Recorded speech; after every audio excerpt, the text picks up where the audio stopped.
All right, so we got the hood off, right? Yeah. Was it hard, boys? No. No. Welcome back to the channel. We're about to take the remainder of the short block out of the truck. What do you think, boys? Way to go, Dad. Well, tonight, the boys get the point. They won. They won the battle. But at least the motor's up. We've got all the bolts off the bell housing. All the wires are disconnected. Every bracket, everything's disconnected. A lot of the hoses I'm replacing anyway, so I cut them. You'd have to normally disconnect them, but like the power steering lines and everything, I just cut whatever I could and got them out of the way. So now we're gonna lift it up just a little bit. I took the motor mount completely off of that side, so I've got a little bit freedom of movement. This side, it's unbolted, you can see right there, but the bracket's still on the motor. I think I can leave that there because as soon as I lift this up, I should be able to slide it off that bolt and everything should be loose. I'm gonna put a jack underneath the transmission because the transmission, if you're not familiar with the way a motor is installed in a car, pretty much any car, you've got generally a left motor mount and a right motor mount on the two sides, and then you've got a transmission mount right above the transmission, right about there. That's it. It's just those three mounts generally. That's what the majority of vehicles have that's holding the engine and transmission in place. So as soon as I pull this away from the transmission and the bell housings where they connect, then the front of the transmission is not going to be supported anymore. So it's going to try to droop down.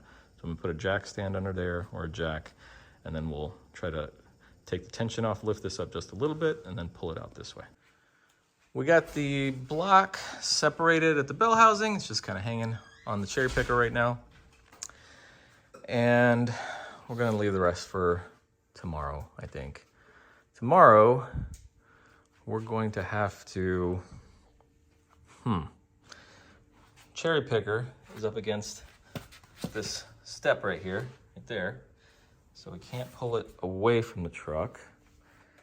Should have thought ahead, huh?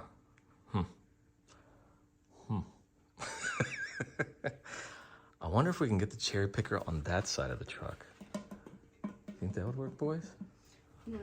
No? Just pull the car out. We're gonna have to take some measurements. You know what? If we take this boom and slide it all the way out to here, because it's just a short block, it doesn't weigh much. That'll give us more length, and I think we could put this cherry picker along the fender and pull it up and that way. What do you think? Yeah. What do you think, boys? Okay, I think that's what we're gonna do. So the other thing, remember I was telling you about putting a jack under transmission? Just grab a 2x4 and a jack and support the weight under the pan. Okay, I think that's what we're gonna do. We're gonna lower this back down. There's a couple of crossbars that'll support the weight. Maybe I'll put a piece of wood across there since there's no oil pan on the bottom. Yeah, we'll throw a couple of 2x4s on there, lower that down, maneuver the cherry picker over to that side, extend the boom out, and then we'll pick it up that way. Boys, what are the percentage chance this is gonna work? Like 70. 70%? I'll take it. 0.01? Yeah. What? That's not cool, man. All right, so we're gonna do that. Small amount of work, but we gotta go get ready for...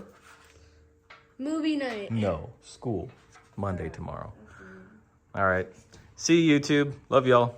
See you next time. Bye. More excitement. Bye.